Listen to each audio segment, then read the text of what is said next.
نحمدہ ونصلی علی رسولہ الکریم، اما بعد فاعوذ باللہ من الشیطان الرجیم، بسم اللہ الرحمن الرحیم۔ قال اللہ تبارک و تعالی: یا ایہا الذین آمنوا اتقوا اللہ وکونوا مع الصادقین۔ وقال تعالی: یا ایہا الذین آمنوا اصبروا وصابروا ورابطوا واتقوا اللہ لعلکم تفلحون۔ وقال النبی صلی اللہ علیہ وسلم: کانت بنو اسرائیل تسوسهم الانبیاء کلما ہلک نبی خلفہ نبی وانہ لا نبی بعدی سیکون خلفاء فیکثرون۔ وقال النبی صلی اللہ علیہ وسلم: ید اللہ علی الجماعہ۔ وقال النبی صلی اللہ علیہ وسلم: لا تزال طائفۃ من امتی قائمین علی الحق لا یضرهم من خالفهم۔ صدق اللہ مولانا العظیم وصدق رسولہ النبی الکریم۔ معزز دوستو، آج ہم ایک ایسے دن میں یہاں جمع ہیں جسے دنیا بھر میں لیبر ڈے کے نام سے منایا جاتا ہے۔ 1 مئی ہے، یوم مزدور ہے۔ اس اہم موقع پر ہمیں اپنی ذمہ داریوں، رویوں، نظم و نسق اور اپنی مزدوری کی حقیقت سمجھنا ہے۔ جب تک ہم اپنی ذمہ داریوں سے درست طور پر عہدہ برآ نہیں ہوں گے، اس وقت تک ہم حقیقت میں اللہ تبارک و تعالیٰ کے دین کو غالب کرنے والے سچے مزدور نہیں بن سکتے۔ پہلی بات تو ہمیں یہ سمجھنا ہے کہ اس دن کو لیبر ڈے کہا جاتا ہے۔ لیبر کی تعریف معاشیات میں یہ کی جاتی ہے کہ کوئی انسانی ایسی محنت جو ذہنی مشقت یا جسمانی مشقت سے عبارت ہو اور اسے معاوضے کی نیت سے کیا جائے۔ جسمانی طور پر آپ نے کوئی کام کیا، ذہنی طور پر کوئی آپ نے جدوجہد اور کوشش کی، مینجمنٹ کی، اور اس کا معاوضہ بھی حاصل کرنا چاہتے ہیں، تو دنیا میں معاشیات میں اسے لیبر کے ٹائٹل سے یاد کیا جاتا ہے۔ دنیاوی معاوضے کے حصول کے لیے کام کرنے والے کو معاشی لیبر کے طور پر یاد رکھا جاتا ہے۔ آج وہ دن ہے جو ایسے مزدوروں کے حقوق پر ڈاکہ ڈالنے کا دن تھا۔ پچھلے گزشتہ 300-400 سال کی تاریخ ہمارے سامنے ہے، جب اسی دن میں دنیا کے سامراجی ملک نے اپنے مزدوروں کی تباہی اور بربادی کا فیصلہ کیا تھا، مزدوروں کا قتل عام کیا تھا۔ اسی کی یاد میں آج دنیا کے مظلوم انسان لیبر ڈے مناتے ہیں۔ گویا کہ اس کرۂ ارض پر جسمانی اور ذہنی مشقت کرنے والے مزدور اپنے بنیادی انسانی حقوق سے محروم ہیں، سامراج کے زیر انتداب ہیں۔ نہ صرف وہ ایسے سرمایہ داری نظام کی چکی میں پس رہے ہیں کہ جو انسانوں کی جائز مزدوری بھی دینے کے لیے تیار نہیں ہے، بلکہ اس سے بڑھ کر دنیا کی اقوام اور ممالک عالمی سامراجی نظاموں کے زیر اثر اپنے ملکی اور قومی وسائل سے بھی محروم کر دیے گئے ہیں۔ سامراجی ممالک نے ان کی منڈیوں پر قبضہ کیا، ان کی سیاست پر قبضہ کیا، ان کی معیشت پر قبضہ کیا، ان کی تہذیب، ان کی ثقافت، ان کے مذہب، ان کی شناخت کو تباہ و برباد کر کے دنیا میں لاکھوں کروڑوں انسان قتل کیے۔ جنگ عظیم اول اور جنگ عظیم دوم میں دنیا کے اجارہ دار، سرمایہ دار 2-3 ملک پیدا ہوئے اور انہوں نے ممالک اور اقوام کو غلام بنانے اور ظلم و ستم کا پہاڑ توڑنے، گویا کہ دنیا کی کل آج 8 ارب کی آبادی کی اکثریت ان ممالک میں رہنے والے لوگ، ان میں ذہنی اور جسمانی محنت کرنے والے لوگ بنیادی انسانی حقوق سے محروم ہیں۔ نہ صرف وہ مزدور جو کسی ایک فیکٹری میں کام کرتا ہے، وہ کسان جو کسی دھرتی کو چیر کر فصل اگاتا ہے، بلکہ ملک اور قوموں کے لیے کام کرنے والی قیادتیں، رہنما، وہ بھی عالمی مزدور بن گئے، وہ بھی کرائے اور بھاڑے کے وہ ٹٹو بنا دیے گئے جو اپنے اپنے ممالک کو بیچ کر اپنے اپنے ممالک کے وسائل پر قبضہ کر کے عالمی سامراج کے چرنوں میں ڈالتے ہیں۔ ایسے عالمی سامراجی نظام کے تناظر میں دنیا بھر کے مزدوروں کو اکٹھا ہونے اور اس کے لیے ایک عالمی جدوجہد اور کوشش کرنا دنیا بھر کے مزدوروں کی ضرورت ہے، دنیا بھر کی تنظیموں اور جماعتوں کی ذمہ داری ہے۔ محض ایک دن منا لینے سے مزدوروں کے حقوق پورے نہیں ہو سکتے۔ کسی ایک فیکٹری یا کارخانے یا ایک زمین میں کام کرنے والے ہاری اور مزدور کے حقوق کی بات نہیں ہے۔ اس وقت دنیا کی اکثریتی آبادی 7.5 پونے 8 ارب آبادی مزدوری کے اس ظالمانہ نظام کی چکی میں پس رہی ہے۔ ایسے موقع پر دنیا بھر کے مزدور ممالک جو صرف دوسروں کی چٹی دلالی کرتے ہیں، ان کے حقوق کے لیے کام کرتے ہیں، ان کی لوٹ مار کے اعلی کار ہیں، انہیں آزادی کی ضرورت ہے، ان کے حقوق کی حفاظت کی ضرورت ہے۔ اور اس کے لیے ضروری ہے کہ دنیا بھر کے کم از کم مسلمان، ورنہ تو دنیا بھر کے انسان وہ اللہ کے مزدور بنے۔ اس مزدوری کا تذکرہ، اس مزدور کا تذکرہ، مزدوری کی ادائیگی کا تذکرہ خود حدیث پاک میں نبی اکرم صلی اللہ علیہ وسلم نے بیان فرمایا ہے۔ رمضان المبارک کے اختتام پر رسول اللہ صلی اللہ علیہ وسلم نے فرمایا کہ جب عید الفطر کا دن ہوتا ہے، ابھی ہفتہ پہلے عید الفطر بھی گزری ہے، عید الفطر کا دن ہوتا ہے تو اللہ تبارک و تعالیٰ اپنے فرشتوں کا اجتماع کرتا ہے اور ان کے سامنے بڑے فخر سے، بڑی خوشی سے اس بات کا اعلان کرتے ہیں، بلکہ فرشتوں سے سوال کرتے ہیں کہ یا ملائکتی، اے میرے فرشتوں، ما جزاء اجیر وفا عملہ، بتاؤ اس مزدور کی مزدوری کی جو اس کی اجرت دی جانی ہے وہ کیا دی جائے کہ جس نے اپنا پورا عمل کیا ہے، وفا عملہ، جو ذمہ داری اس کو لگائی گئی تھی، اس پر ڈالی گئی تھی، جو کام اس کے سپرد کیا گیا تھا، اس سپرد شدہ کام کو پورا جس نے کیا ہے اس کی مزدوری کیا ہونی چاہیے؟ تو فرشتے جواب دیتے ہیں کہ اے ہمارے رب، اے ہمارے الہ، جن لوگوں نے مزدوری پوری کی ہے، عمل پورا کیا ہے، ان کی مزدوری تو فوراً ادا کرنی چاہیے، ان کی اجرت ادا کرنی چاہیے، ان کے حق پر ڈاکہ نہیں ڈالنا چاہیے، ان کی جدوجہد کو تو سلام کرنا چاہیے۔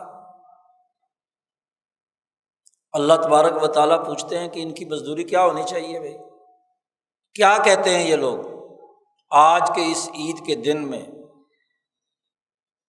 تو اس کی تفصیلات آگے بیان کی گئی ہیں، اور اللہ پاک نے اس کے مطابق تمام کی مزدوری عید کے دن انعام کی صورت میں تمام کو دے دیتے ہیں۔ ایسے ایک دوسری حدیث میں نبی اکرم صلی اللہ علیہ وسلم نے صحابہ کو مخاطب کیا کہ ذرا بتلاؤ کہ اگر کوئی آدمی کسی کو مزدور رکھے اور اس کے ذمے کام لگائے کہ یہ کام تم نے کرنا ہے، تو اس کام کو کرنے کے لیے کون تیار ہے؟ اور جو کام کرے گا اسے ایک ایک قیراط سونے کا دیا جائے گا، جو بھی کام کرے۔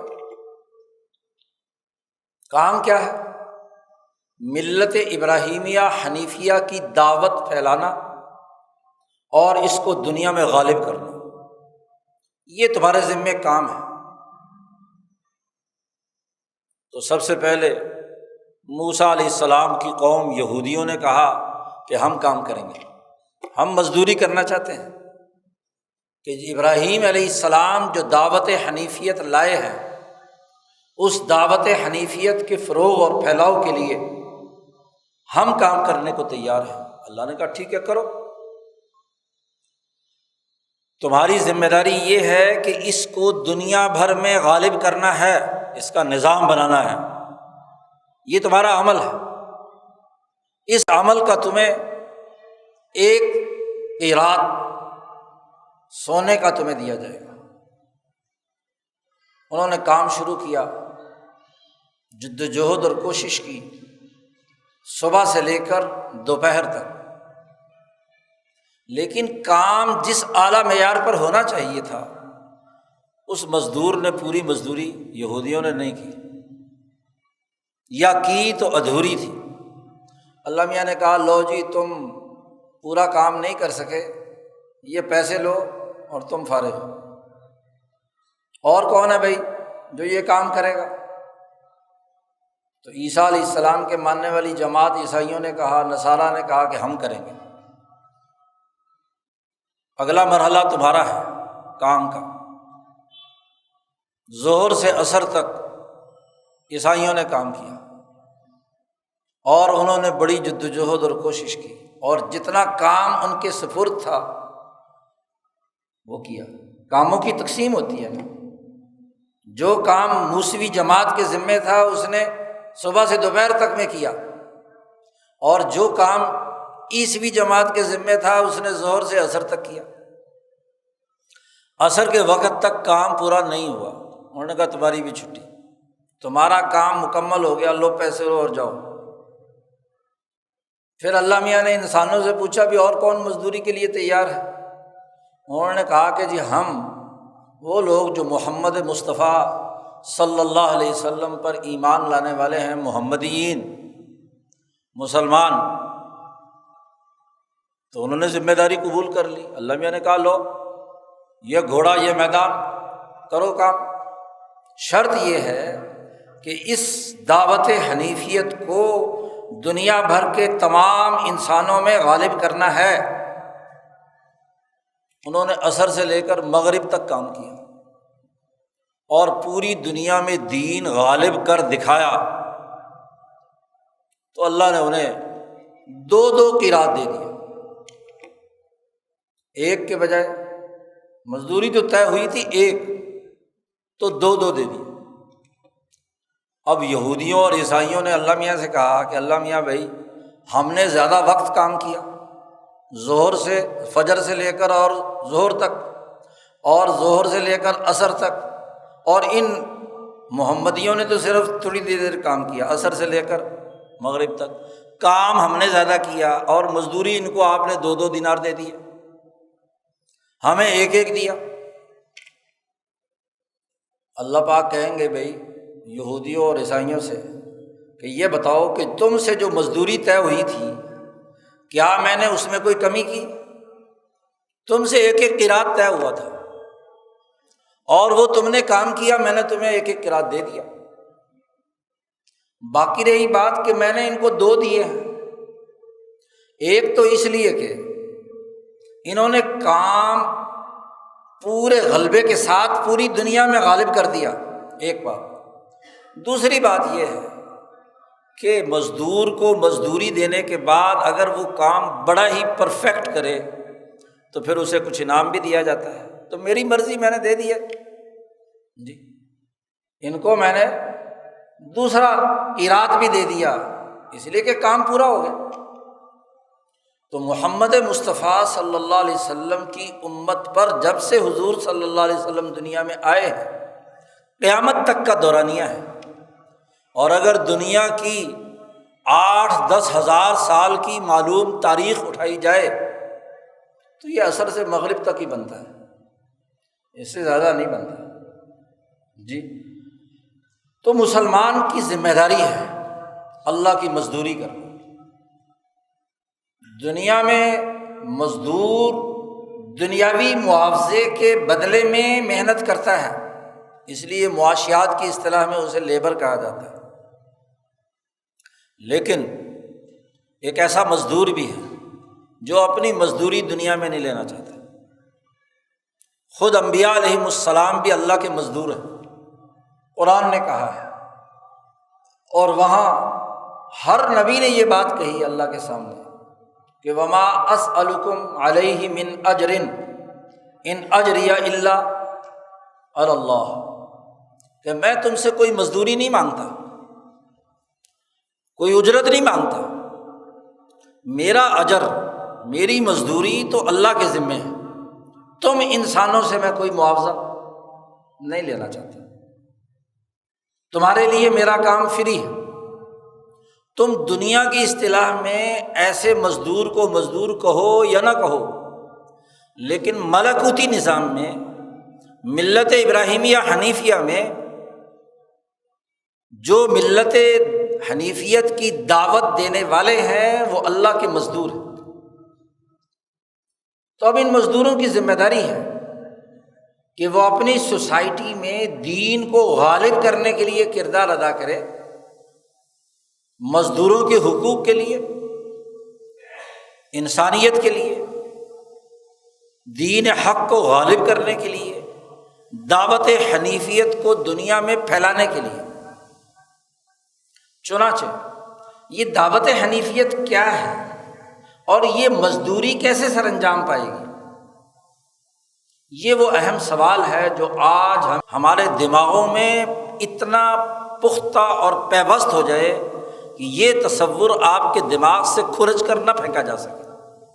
آپ کے دل کی گہرائیوں میں، آپ کے عقلی شعور میں، آپ کے نفس کے باطن میں یہ ایسے پیوست ہو جانا چاہیے کہ مزدوری کیا ہے۔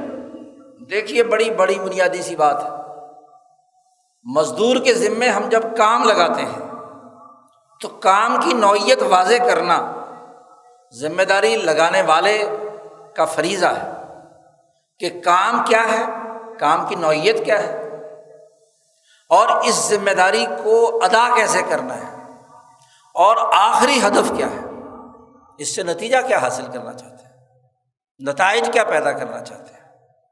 جب تک یہ بات واضح نہ ہو تو مزدور اندھیرے میں کام کرے گا، اس کے پاس یہ علم ہی نہیں کہ اسے اس مطلوبہ کام کے لیے کس مہارت کی ضرورت ہے، کس صلاحیت کی ضرورت ہے، اور وہ کام کیسے سرانجام دینا ہے، کون سی ٹیکنیک ہے جس کے ذریعے سے وہ کام ہو سکے۔ مزدور کا کام کیا ہوتا ہے بنیادی طور پر؟ ہم اکنامکس میں پڑھتے ہیں کہ لیبر یا کام کرنے والا یا عاملین پیدائش دولت، جی، فیکٹر آف پروڈکشن، ان کی بنیادی ذمہ داری یہ ہوتی ہے کہ وہ کسی را میٹیریل میں ایک یوٹیلیٹی پیدا کریں، ایک افادیت پیدا کریں، ایسی افادیت جو انسان کی کسی نہ کسی ضرورت اور حاجت کو پورا کرتی ہو، انسانی ضرورتوں کی کفالت کرتی ہو۔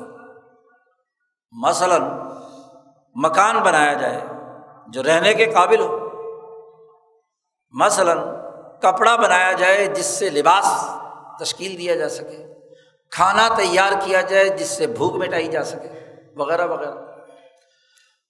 تو مزدور کا بنیادی کام وہ محنت اور مشقت، خواہ اس کا سپروائزر ہو، ایک مزدور ہو، ایک اس کا مینیجر ہو، ذہنی جسمانی تمام تر محنتوں کا ہدف وہ افادیت ہے، اشیاء میں پیدا کرنا جس سے انسان کی کوئی نہ کوئی حاجت اور ضرورت پوری ہوتی ہے، جس کے بغیر لیبر کا کردار ادا نہیں کیا جا سکتا، محنت نہیں شمار ہوتی۔ تو اب وہ افادیت کیا ہے، اسے سمجھنا ہے۔ ہم تمام دوست ولی اللہ فکر سے وابستہ ہیں۔ امام شاہ ولی اللہ دہلوی نے ان مسلمان مزدوروں کی مزدوری متعین کرنے کے لیے دین اسلام کی یا دعوت حنیفیت کی ایک پوری تلخیص کر کے چند بنیادی نکات کی صورت میں اسے واضح کر دیا، جسے ہم ولی اللہ فکر کہتے ہیں۔ وہ بنیادی دعوت حنیفیت ہے جس کے چند بنیادی نکات ہیں، اور اہم ترین دو بنیادی نقطے۔ امام شاہ ولی اللہ دہلوی نے اس کام کے لیے شاہکار کتاب لکھی ہے حجت اللہ البالغہ، اور یہ کتاب علم اسرار الدین پر ہے کہ دین کے بنیادی اسرار، حکمت، مہارتیں، صلاحیتیں، وہ استعداد جس کی اساس پر اس دین کو دنیا میں غالب کرنا ہے اور دیگر انسانوں کے لیے ایک مسلمان نے مزدوری کرنا ہے، ذمہ داریوں سے عہدہ برا ہونا۔ امام شاہ ولی اللہ فرماتے ہیں کہ جب میں نے انسانی معاشروں کا جائزہ لیا، جب میں نے دنیا کے قوانین اور ان کے نظاموں کا جائزہ لیا، تو مجھے انسانیت کے دو مسئلے نظر آئے۔ ایک تو انسانیت کا ایک مسئلہ تو یہ ہے کہ سب سے پہلے ایک مزدور کو یہ سمجھنا ہے، ایک کام کرنے والے ذمہ دار فرد کو یہ سمجھنا ہے کہ انسانی سوسائٹی میں کون سی چیز صحیح ہے اور کون سی چیز غلط ہے، یہ شعور پیدا ہونا ہے۔ حق کیا ہے، باطل کیا ہے، بر کیا ہے، اسم کیا ہے۔ انسانی زندگی کے لیے افادیت، یوٹیلیٹی کس چیز سے پیدا ہوتی ہے، اور کون سی چیز ہے جو انسان کی ضرورت کی اشیاء پیدا نہیں کر رہی، بیکار ہے انسان۔ جب تک آپ یہ فرق و امتیاز پیدا نہیں کریں گے تو آپ کا کام کبھی بھی ٹھیک نہیں ہو سکتا۔ بے شعوری کی حالت میں آپ اگر ایسا کام کر رہے ہیں جو انسانیت کی کسی حاجت اور ضرورت کو پورا نہیں کر رہا بلکہ الٹا نقصان پیدا کر رہا ہے، تو یہ مزدور نہیں ہوتا، یہ تو کیا ہے، انسانیت کے لیے تباہ کن کردار ادا کر رہا ہوتا ہے، انسانیت کی قبر کھود رہا ہوتا ہے، انسانیت کو دفن کر رہا ہوتا ہے۔ کہ کام وہ ایسا کرے کہ جس کے نتیجے میں انسانوں کو فائدہ ہونے کے بجائے نقصان ہو،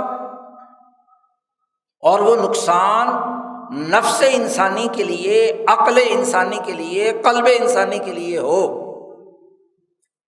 گو وقتی مفاد حاصل کر لے لیکن مجموعی طور پر انسانیت کے لیے گڑھا کھودنے کے مترادف۔ ایک چور بھی نقب لگاتا ہے، محنت تو کرتا ہے، اس نے بھی بڑی، بلکہ عام مزدور تو عام حالات میں ریلیکس ہو کر نارمل انداز میں کام کرتا ہے، اور چور جس نے نقب لگانی ہو اس کے لیے تو انتہائی شاطر دماغ ہونا، چوکنا ہونا کہ پکڑا نہ جاؤں، اور پھر نقب بھی لگانا کسی مکان میں، اور پھر سامان بھی اٹھانا، تو بڑی دیدہ دلیری کی بات ہوتی ہے۔ اس کی محنت، اگر اسے محنت کہا جائے، جی منی لانڈرنگ کی محنت، دھوکہ دینے کی محنت، فراڈ کرنے کی محنت، وہ زیادہ ذہنی مشقت اور جسمانی مشقت، تو اگر محض ذہنی اور جسمانی مشقت پر ہی مزدوری طے ہو تو چور ڈاکو کی تو زیادہ بڑی ہونی چاہیے نا، کیونکہ اس نے بڑا کام کیا جی۔ عام مزدور تو نارمل حالات میں کام کر رہا ہے جی۔ تو اب آپ دیکھیے، تو جب تک آپ یہ طے نہیں کرتے کسی نظام میں بھی، اب یہی سرمایہ داری نظام ہے، اس نظام میں بھی منی لانڈرنگ جائز ہے؟ نہیں۔ چوری کرنے کو محنت کہتے ہیں، لیبر کہتے ہیں، ڈاکہ ڈالنے کو لیبر کہا جاتا ہے؟ نہیں۔ بات یہ ہے کہ جب تک شاہ ولی اللہ صاحب فرماتے ہیں کہ ایک مزدور کو، ذہنی یا جسمانی مزدور کو، جب تک سچ اور جھوٹ، عدل اور ظلم، حق اور باطل، بر اور اسم، ان کے درمیان فرق و امتیاز پیدا نہ ہو تو وہ مزدوری کیا کرے گا؟ اپنے خیال کے مطابق وہ اچھا کام کر رہا ہو لیکن ہو غلط کام۔ خود قرآن نے کہا کہ لوگ کام کر رہے ہیں برا لیکن سمجھ رہے ہیں کہ انہم یحسنون صنعا، کیا انہوں نے کاراگری دکھائی ہے، بڑی خوبصورت کاراگری دکھائی ہے، کام غلط کیا ہے، نتائج انسانیت کے حق میں غلط آ رہے ہیں، لیکن وہ سمجھتے ہیں کہ ہم نے بڑا اچھا اور عمدہ کام کیا ہے۔ تو ایسا نہیں، سب سے پہلے شعور ہے کہ وہ کام جو ملت محمدیہ کے سپرد کیا گیا ہے وہ کیا ہے، بر کیا ہے، نیکی کیا ہے، بدی کیا ہے، اسم کیا ہے، یہ فرق و امتیاز پیدا کرے۔ اور چونکہ انسان کا رشتہ اپنے خالق سے بھی ہے اور انسان کا رشتہ اپنے جیسے انسانوں اور انسانی سماج سے بھی ہے، تو یہ شعور، یہ فہم، یہ درست راستہ انسانی سماج کے حوالے سے ان دو دائروں سے متعلق ہے، اقترابات خداوندی سے لے کر ارتفاقات انسانی تک۔ ولی اللہ فکر میں ایک کو اقترابات کہا جاتا ہے اور ایک کو ارتفاقات کہا جاتا ہے۔ اب مزدوری انسانوں کے لیے آپ نے کیا کرنی ہے اور اللہ کے لیے کیا کرنی ہے، عبادات کا نظام، نماز، روزہ، حج، زکوٰۃ، اقترابات بارگاہ الہی کے لیے اس کا ایک پورا شعور بتلایا دین نے، اور بتلایا کہ اس طرح نماز پڑھو گے، اس طرح روزہ رکھو گے، اس طرح حج کرو گے، اس طرح فلانا کام کرو گے تو قرب بارگاہ الہی حاصل ہوگا اور مزدور کی مزدوری پوری ہو جائے گی۔ اس نے روزے پورے رکھے تو عید کے دن اسے مزدوری دی جائے گی، وغیرہ وغیرہ۔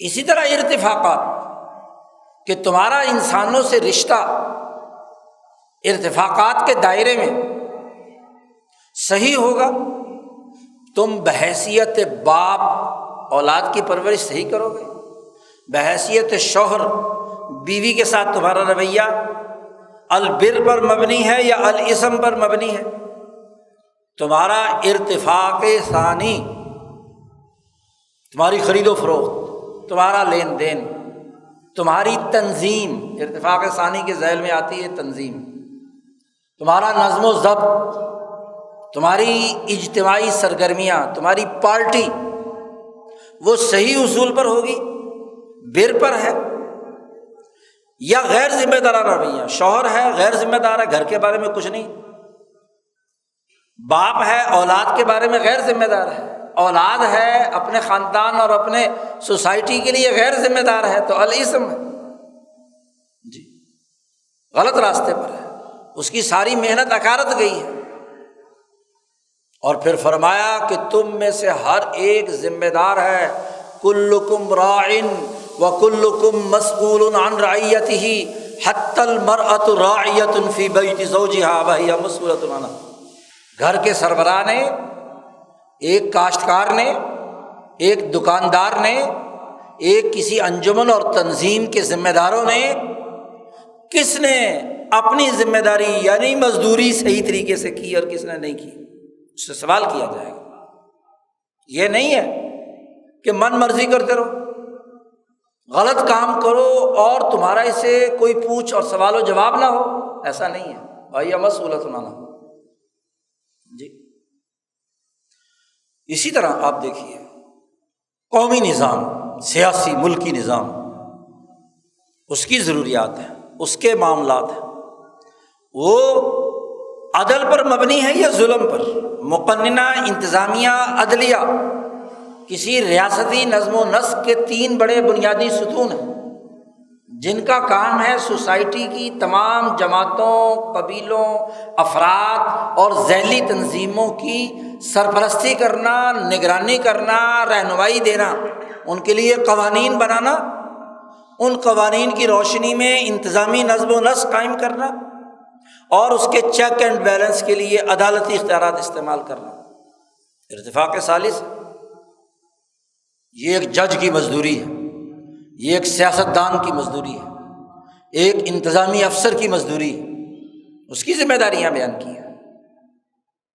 وہ پلان بنائے، مینجمنٹ کرے، صلاحیتوں کا مظاہرہ کرے کہ وہ ایک اچھا انتظامی افسر ہو، ایک اچھا عدالتی افسر ہو، ایک اچھا قانون ساز ہو، انسانی سماج میں پیدا ہونے والی ضرورتوں اور حاجتوں کا گہرا مطالعہ کر کے اس کے لیے قانونی نظام وضع کر سکے مقننہ میں، یہ اس کی مزدوری ہے۔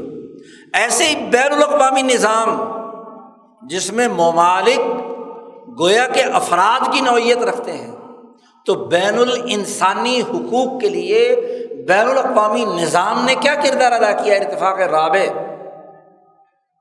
اس کا شعور ہونا، اس کی تعلیم حاصل کرنا، اس سے آگہی ہونا کہ ان چاروں ارتفاقات کے جو انسانوں کے ساتھ آپ کا ورکنگ ریلیشن شپ ہے، اس میں بر کیا ہے، اسم کیا ہے، حق کیا ہے، باطل کیا ہے، صحیح کیا ہے، غلط کیا ہے۔ تو صحیح افکار و نظریات سمجھنا اور غلط افکار و نظریات کو سمجھ کر رد کرنا، ان کی مزاحمت کرنا، یہ پہلا کام ہے، مزدوری کا پہلا حصہ ہے۔ اللہ نے جو یہودیوں، عیسائیوں اور مسلمانوں کے ذمے دعوت حنیفیت کو پھیلانے کا کام لگایا تھا، اس کا ایک پورشن کیا ہے؟ البر والاسم، یعنی وہ شعور، وہ صلاحیت، وہ استعداد، وہ نظریہ، وہ فکر، وہ افکار جس کے ذریعے سے حق و باطل میں تمیز پیدا ہو سکے۔ جب تک آپ یہ نظریہ نہیں سیکھتے اس وقت تک دعوت حنیفیت کی مزدوری نہیں ہو سکتی، یاد رکھو۔ اور دوسری بات، امام شاہ ولی اللہ فرماتے ہیں کہ میں نے جب دنیا بھر کے قوانین اور دنیا بھر کے معاشروں اور اس میں پیدا ہونے والی ملتوں کا جائزہ لیا، تو دوسری جو حقیقت میرے سامنے آئی وہ السیاست الملیہ،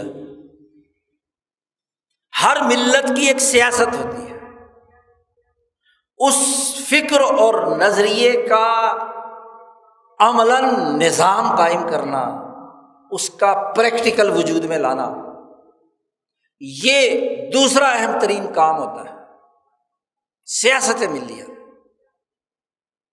ملیہ کہا ہے یہاں اس لیے کہ دنیا میں افکار و نظریات کی دنیا میں حق و باطل کے تناظر میں بڑا واضح سا فرق ہے۔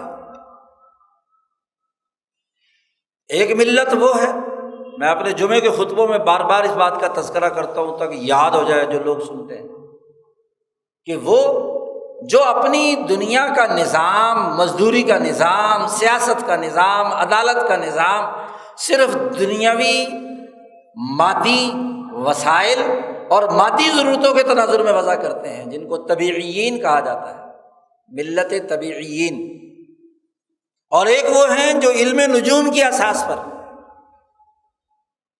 اپنے لیے قوانین، ضابطے، افکار و نظریات اور ان کا نظام قائم کرتے ہیں، انہیں ملت نجامین کہا جاتا ہے۔ اور ملت ابراہیمیہ حنیفیہ جس کی مزدوری یہودیوں، عیسائیوں اور مسلمانوں کے سپرد ہوئی ہے، وہ ہے کہ وہ نہ صرف مادی طبیعی تجربات کے نتیجے میں وجود میں آنے والے افکار و خیالات، نہ صرف علم نجوم کی اساس میں وجود میں آنے والے تصورات اور خیالات و افکار، اور پھر ان دنوں سے اوپر جو بالائی نظام، ملکوتی نظام ہے، اس کی اساس پر بر اور نیکی کے معیارات کو سمجھنا، یعنی بدی اور برائی، عدل اور ظلم کے پرکھنے کا ایک پیمانہ وہ ہے جو صرف مادی طبعی ضروریات اور تقاضوں کے مطابق ہے، اور ایک پیمانہ وہ ہے جو صرف علم نجوم کی اساس پر ہے، اور ایک پیمانہ وہ ہے کہ جو ان دونوں کے ساتھ ساتھ، یہ نہیں کہ ان دونوں کا انکار کر دیا جائے، ان دونوں کے ساتھ ساتھ ان دونوں کو چلانے والے فرشتوں کے ملکوتی نظام کے تناظر میں دیکھا جائے کہ کیا واقعی بر ہے یا اسم ہے، کیا واقعی عدل ہے یا ظلم ہے، حق ہے یا باطل ہے۔ تو اسے کہتے ہیں ملت۔ تو ہر ملت اپنا نظام بناتی ہے، اپنی سیاست کرتی ہے، تبھی ان کی آج سیاست دنیا میں غالب ہے، جسے سامراجی نظام کہا جاتا ہے، جس نے مزدور کی مزدوری چھین رکھی ہے، جس نے مظلوم انسانوں، مظلوم قوموں، مظلوم ریاستوں کے حقوق چھین رکھے ہیں۔ کیوں؟ کہ مادی اور طبیعی طور پر غلبہ تبھی ہوگا کہ جب آپ کے پاس مادی وسائل زیادہ ہوں، دنیا بھر کے ملکوں کے وسائل پر آپ قبضہ کریں گے۔ تو مادی نقطۂ نظر سے تو وہی طاقتور ہے جس کے پاس زیادہ ملک جس کے قبضے میں ہوں، جی وہ طاقتور ہے۔ اس لیے آج کا طاقتور ملک وہی ہے جو دنیا کے 192-93 ملکوں میں سے 160-70 ملک کے وسائل پر، ملکوں کے وسائل پر قابض ہے، اس کے قبضے میں ہے۔ پاکستان کے وسائل، سعودی عرب کے وسائل، قطر کے وسائل، کویت کے وسائل، مسلمان 57 ملکوں کے وسائل، اور بیچارے غریب افریقی ملکوں کے وسائل۔ جب جی چاہے ان کی کمپنیاں آئیں اور جناب معدنیات نکال کر لے جائیں، تیل نکال کر لے جائیں، گیس نکال کر لے جائیں، چوری کا مال عراق سے، لیبیا سے، کہاں سے وسائل، کیونکہ مادی اور طبعی تقاضے پر طاقتور اور نیکی یہ ہے کہ جس کے پاس وسائل زیادہ ہونے چاہیے، بس انہوں نے نیکی کی تعریف ہی یہ کی ہے۔ جی ایسے ہی جو علم نجوم پر یقین رکھتے ہیں، انہوں نے اس کے مطابق کیا ہے، ستاروں کی چالیں جو بتلاتی ہیں اس کے مطابق اپنی ملت تشکیل دی ہے۔ جبکہ ملت حنیفیہ، جس حنیفیت کی دعوت لے کر آپ کی ذمہ داری لگائی گئی ہے، آپ کی مزدوری طے کی گئی ہے، وہ یہ کہ یہ مادی وسائل یا سورج اور ستاروں سے جو استفادہ اس کرۂ ارض کی مخلوقات کر رہی ہیں، اس پر اجارہ داری نہیں قائم کی جا سکتی، کسی مخصوص طبقے کی، کسی مخصوص گروہ کی، کیونکہ یہ وسائل کرۂ ارض کے ہوں یا سورج اور چاند سے جو چیزیں وجود میں آئی ہیں، جسے معاشیات کی اصطلاح میں لینڈ کہا جاتا ہے، زمین کہا جاتا ہے۔ ہم جب معاشیات میں زمین کی اصطلاح پڑھتے ہیں تو اس اصطلاح کے ضمن میں جو بات کی جاتی ہے وہ یہ کہ زمین سے مراد یہ سطح ارض نہیں، زمین کا اوپر والا حصہ نہیں، زمین کی گہرائیوں میں موجود تیل، پیٹرول، معدنیات، ذخائر تمام، یہ دھوپ، یہ چاند کی چاندنی، یہ پانی، بہتا ہوا پانی، یہ دھوپ، یہ فضا، یہ آکسیجن، یہ ہائیڈروجن، یہ سوسائٹی میں موجود تمام ایلیمنٹ مراد ہے۔ لینڈ کی تعریف یہ کی جاتی ہے اکنامکس میں۔ تو یہ تمام کے تمام اس اساس پر نہیں کہ کوئی مخصوص قوم، مخصوص فرد، مخصوص طبقہ ان تمام وسائل کا مالک بن جائے۔ یہ تمام کے تمام اللہ کہتے ہیں ہم نے پیدا کیا ہے، خلق لکم ما فی الارض جمیعا، تم تمام انسانوں کے لیے پیدا کیا۔ تو ملکوتی نظام تقاضا کرتا ہے کہ نیکی یہ ہے کہ جتنے وسائل ہوں وہ کل انسانیت کی اجتماعی فلاح و بہبود کے لیے خرچ ہوں۔ تو ملت حنیفیہ کی دعوت کیا ہے؟ یہ ہے۔ اب اس ملت کی سیاست اور سیاست کی بحث میں شاہ ولی اللہ صاحب فرماتے ہیں کہ سیاست کے لیے ایسے رہنماؤں، ایسی لیڈرشپ کی ضرورت ہوتی ہے جو پوری طاقت اور قوت سے اپنے افکار و نظریات کا عملی نظام قائم کرے۔ شاہ صاحب نے یہاں قرآن حکیم کی آیت پیش کی ہے، وَلِكُلِّ قَوْمٍ ہَادٍ، ہر قوم کے لیے ایک سچے ہادی کی ضرورت ہوتی ہے، رہنما کی، بلکہ عنوان قائم کیا ہے ہداۃ السبل و مقیم الملل، راستے پر انسانیت کو سچے راستے پر چلانے والے رہنما اور لیڈرشپ کی ضرورت ہے جی۔ اور مقیم الملل، جو ملت جس پر آپ نے حلف اٹھایا، جس پر آپ ایمان لائے، محمد مصطفیٰ، ملت محمدیہ، ملت ابراہیمیہ حنیفیہ، اس کو دنیا میں غالب کرنے، قائم کرنے والی لیڈرشپ پیدا کرنا ہے۔ دین اسلام سیاست ملیہ کے تقاضے کے تناظر میں لیڈرشپ پیدا کرنے کے لیے ہے، تبھی دنیا میں غالب ہوگا نا۔ بغیر لیڈروں کے، گیدڑوں سے کیا ہے دنیا میں کوئی چیز غالب آتی ہے؟ نالائقوں سے، نااہلوں سے نہیں۔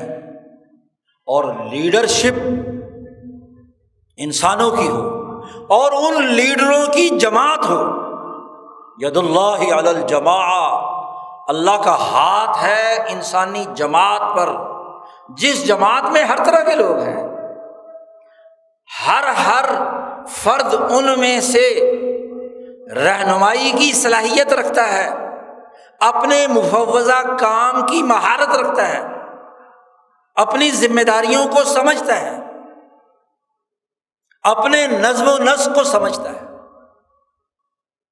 وہ ان تنظیمی رویوں سے آگاہ ہے جس کی اساس پر اسے کام کرنی ہے، اپنے فکر پر عبور، اپنے مشن پر عبور، اپنے عمل کی سچائی پر یقین اور منظم عمل۔ جماعت ہوتی وہ ہے کہ جو ایسے اعلیٰ درجے کی رائے رکھنے والے لوگوں کی مشاورت سے وجود میں آئے۔ اب نبی اور خاص طور پر امام الانبیاء حضرت محمد مصطفیٰ صلی اللہ علیہ وسلم، ان سے کہا جا رہا ہے آپ نے سیاست کرنی ہے نا، دین غالب کرنا ہے تو شاورہم فی الامر، نظم و نسق چلانے کے لیے آپ ان سے مشورہ کیجئے، ان کی رائے لیجئے۔ جماعت تو تب بنے گی، اور خاص طور پر جب انسانی جماعت کے لیے وہ کام ہو جی، تو اس کے لیے مشاورت کی ضرورت ہے، ایک جماعت کی ضرورت ہے۔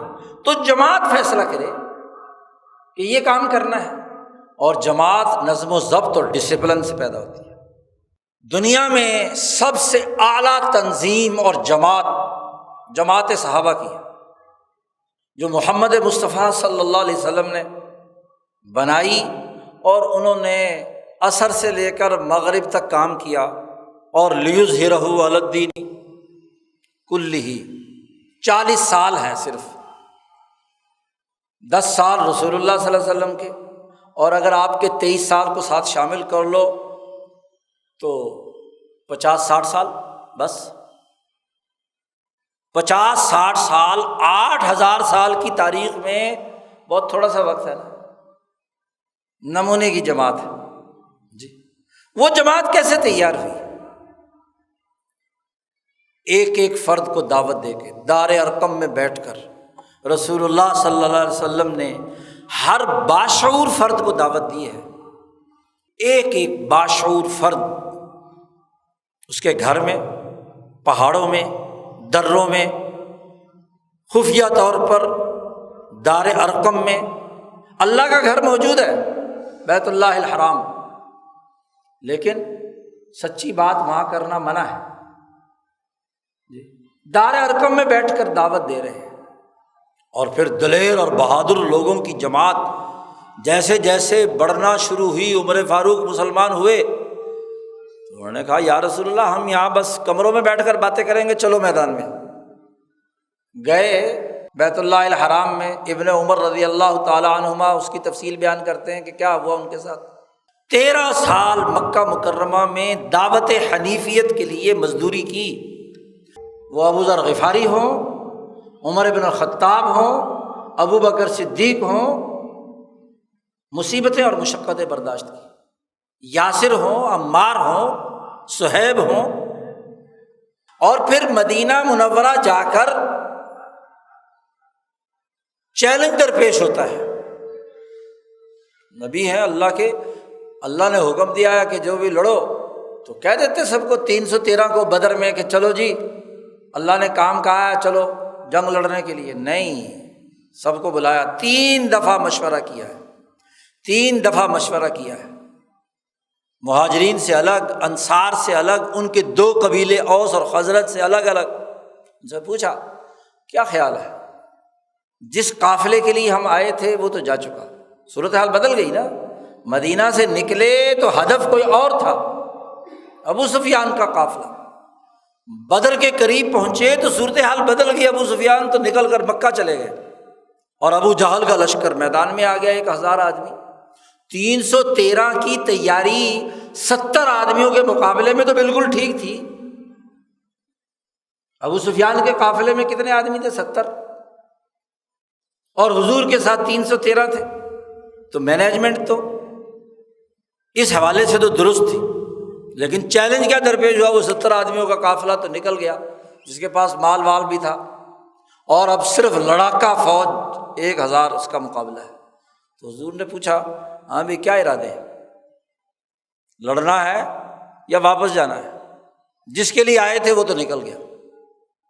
بار بار مشورہ لیا، اور جب جماعت تیار ہو گئی تو پھر آپ رسول اللہ صلی اللہ علیہ وسلم نے اللہ سے کہا کہ بھی میری جتنی طاقت تھی میں نے تو جماعت پیدا کر لی، اگر یہ شکست کھا گئی تو اے خدا تیری عبادت قیامت تک کوئی نہیں کرنے والا ہوگا، جی تیری عبادت نہیں ہوگی۔ پھر مشاورت کا عمر، شاورہم فی الامر۔ اسی طرح اس میں بدر کے موقع پر مینجمنٹ دیکھیے آپ،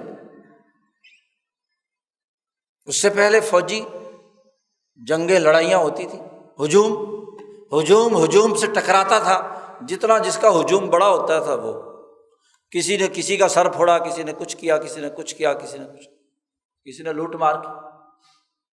لیکن حضور صلی اللہ علیہ وسلم نے 313 کی چھوٹی سی جماعت کو اپنے سے 2 گنا بڑی طاقت کے ساتھ لڑوانا ہے، تو اس کے لیے پارٹی ڈسپلن ضروری ہے، جی 3 صفیں بنائی، نیزے والوں کی الگ، تلواروں والوں کی الگ، اور تیروں والوں کی الگ، اور تینوں کو اپنے اپنے ٹاسک دے دیے، اور کہا کہ کوئی بھی اپنے ٹاسک سے آگے پیچھے نہیں ہٹے، جب تک کسی پلٹون کو حکم نہ ملے اس وقت تک اس نے حرکت نہیں کرنی۔ سب سے نیچے زمین پہ حضور خود ٹیلے پہ بیٹھے، اپنا ہیڈ کوارٹر اوپر بنایا ہے جہاں سے پورا میدان جنگ آپ کے سامنے ہے۔ سب سے نیچے کی لائن ہے، تلواروں والے کھڑے کیے، تلوار 1 گز کی بھی ہو تو ذرا 1 گز ہاتھ کا سمجھ لو، تو 2 گز تک تلوار چلتی ہے نا۔ تو انہوں نے کب حرکت میں آنا ہے؟ جب دشمن 1 گز پر پہنچ جائے۔ اس سے اوپر نیزے والوں کی ایک صف بنائی، اور اس کو ٹاسک دیا، نیزہ جب نشانے پہ صحیح لگایا جائے تو 50 فٹ تک کام کرتا ہے، کہ جب دشمن کا لشکر 50 فٹ پر پہنچے تو تم نے حرکت میں آنا ہے، وہ بھی جب تمہیں حکم دیا جائے۔ اور پھر اس سے اوپر تیر انداز، تیر جو ہے وہ 100-150 فٹ تک دور تک جا سکتا ہے، تو دشمن 100-150 فٹ دور ہو تو تیر اندازوں نے حرکت میں آنا ہے۔ اس سے پہلے دونوں جماعتیں جوش نہیں دکھائیں گی، ڈسپلن نہیں توڑیں گی، آپ کو کوئی دشمن اچھا لگا ہے ٹارگٹ، تو آپ تلوار وہیں سے چلانا شروع کر دیں تو بلا وجہ توانائی ضائع کرنا ہے نا۔ ابھی دشمن 50 فٹ پر پہنچا نہیں، پہلے سے ہی نیزہ مارنا شروع کر دو، جوش دکھانا شروع کرو۔ اس کا مطلب یہ ہے کہ تنظیم میں جوش نہیں چلتا، ہوش چلتا ہے، ذمہ داری چلتی ہے، جذبات نہیں ہوتے، وہ منظم طور پر کردار ادا کرنے کا عادی ہوتا ہے، یعنی اپنی خواہشات کو کنٹرول کر کے، جس کو شاہ ولی اللہ صاحب نے کہا ہے انبیاء علیہ السلام کے بارے میں کہ وہ اللہ کے اعلی کار تھے، اور نبی کا اعلی کار صحابہ کی جماعت جی، جارحہ الہیہ کا اصطلاح استعمال کی ہے شاہ صاحب نے۔ تو بات یہ ہے کہ پوری ڈسپلن کے ساتھ 300 آدمیوں سے 1000 آدمیوں کو شکست دی جی، اور پھر تیر اندازوں میں بھی خاص تیر انداز جن کا نشانہ 100% درست تھا ان کو ٹارگٹ پہ دے دیا۔ یہ نہیں کہ دشمن کے 1000 آدمیوں میں سے ہر ایک نتھو خیرے کو نشانہ بناؤ، نہیں، 70 بڑے بڑے چنیدہ آدمی ہیں ان کے، جو ان کی لیڈرشپ ہے اس کی کمر توڑنی ہے، اس کی جڑ کاٹنی ہے، کیونکہ ریاست اور حکومت اور طاقت لیڈرشپ کی بنیاد پر ہوتی ہے۔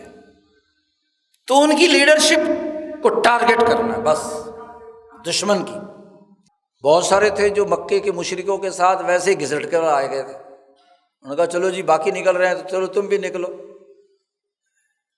وہ ٹارگٹ نہیں ہے تمہارا ٹارگٹ وہ ہے جو فلاں فلاں فلاں۔ تلوار والوں کو بھی ٹارگٹ سمجھا دیے، نیزے والوں کو بھی ٹارگٹ سمجھا دیے، اور جو تیر انداز ہیں ان کو بھی بتلا دیا کہ یہ بندے ہیں، ان کو نشانہ بنانا ہے۔ اگر ان میں سے 70 آدمیوں میں سے کوئی بھی یا 100 آدمیوں میں سے کوئی بھی بچ کر نکل گیا تیروں سے، تو نیزے والوں کی ذمہ داری ہے کہ ان میں جو ٹارگٹ بچا ہوا ہے اس کو نشانہ بنائے، اور جو اس میں سے بھی بچ کر نکل آیا تو پھر کیا ہے، معاذ اور معوذ کی طرح 2 شکرے ابو جہل دونوں دائروں سے بچ کر نکل آیا تھا، تلوار والوں کی زد میں آیا تو پھر گردن کاٹی اس کی۔ بات یہ ہے کہ یہ ہے مینجمنٹ، یہ ہے تنظیم، اور ہر آدمی نے اپنا ٹارگٹ سمجھا، اپنی ذمہ داری کو سمجھا، تمام کو سیدھا کیا رسول اللہ صلی اللہ علیہ وسلم نے۔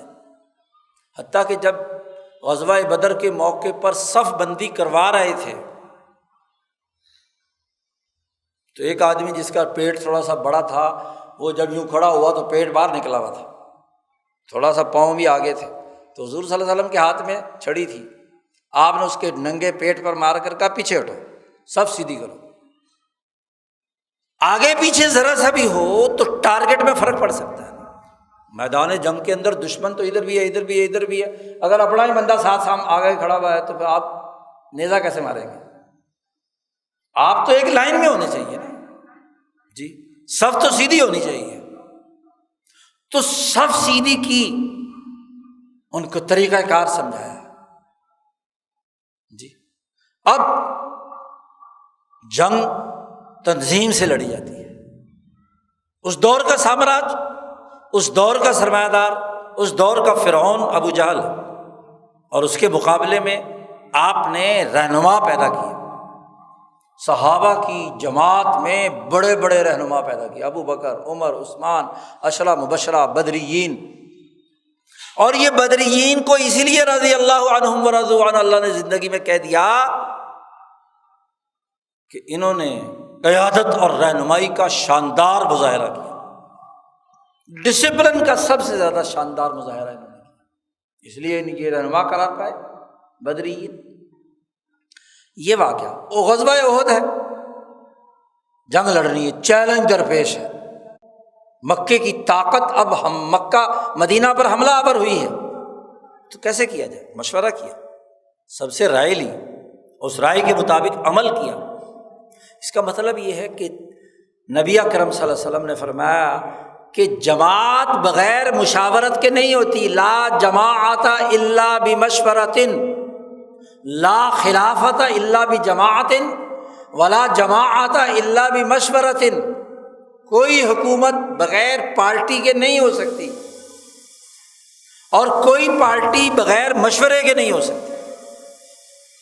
ایک کام کرنے کے مختلف پہلو کیا ہے؟ مشورہ کا مطلب ہی ہے، اور مشورے میں رائے دی جاتی ہے۔ رائے صحیح اور درست رائے بنانا، اس کام کی نوعیت کے اعتبار سے صحیح اور نپی تلی رائے قائم کرنا، جس کی رائے کوئی نہیں ہے اس کو عربی میں بڑے عجیب و غریب ناموں سے پکارا گیا ہے۔ طفیلی، امعا کا لفظ استعمال ہوا ہے کہ جس کی جو رائے ہوئی، ہاں جی، وہ ادھر چل پڑا، ادھر والے کی رائے سنی تو اس کا ساتھی ہو گیا، ادھر سے دوسری رائے آئی تو اس کا ساتھی ہو گیا، یعنی جو پارٹی بھی آ گئی تو وہ جناب اس کا لائی لگ گیا، تو وہ رائے والا آدمی ہے، وہ لیڈر ہے کوئی، وہ تو ورکر بھی نہیں ہو سکتا، یاد رکھو۔ کیوں؟ اس کی کوئی رائے نہیں ہے۔ جس کی کوئی رائے نہیں ہے وہ حر نہیں ہے، آزاد نہیں ہے، اور حریت بنیادی شرط ہے، کیونکہ وہ تو غلام ہے، پراپگنڈے سے مرعوب ہو گیا، دوسروں کی رائے کے زیر اثر اپنی رائے، یہ کوئی رائے ہے؟ اس کو رائے نہیں کہتے۔ رائے کو سمجھ کر رائے کے ان باریک پہلوؤں پر نظر رکھنا، یہی انبیاء علیہم السلام کی خصوصیت ہے، یہی سچی لیڈرشپ کی خصوصیت ہے۔ اللہ تعالیٰ ہمیں اپنے مشن اور فکر کے، اپنے نظریات کے رسوخ کے حصول میں ہماری مدد فرمائے، تبھی ہمارے لیے کامیابی ہے، تبھی اللہ کے ہاں ہمارا اجر یا اجرت ہے۔ اجرت کے بغیر دنیا میں کچھ نہیں ہوتا، ہاں جی، اجرت تو ضرور ہوتی ہے، یا اجرت دنیا میں لے لو یا آخرت میں لے لو۔ یہاں کی جماعتیں دنیا میں اجرت لینے کے لیے ہیں۔ اللہ تعالیٰ ہماری مدد فرمائے۔ وآخر دعوانا ان الحمد للہ رب العالمین۔